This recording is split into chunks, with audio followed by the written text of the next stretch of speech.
హాస్పిటల్కి వచ్చిన్నాను.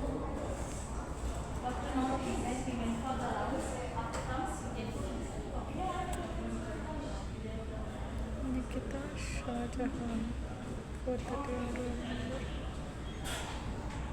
వాళ్ళ డాడీతో ఉన్నారు. మేదాంష్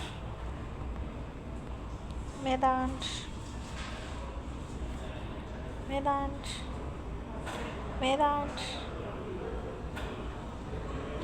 మేదాంష్ అసలు వాళ్ళగట్లే వాళ్ళ డాడీతో ఉన్నాడని చూసి మళ్ళీ అట్లా వెళ్ళి మేదాంష అంతేరా రే మేదాంష్ చూడు అంతేనా, అట్లే చూస్తావా, మమ్మీని చూడవా, వినపడట్లేదా?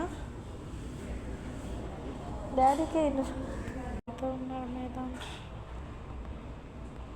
మేదాంష్ మేదాంష్ మేదాంష్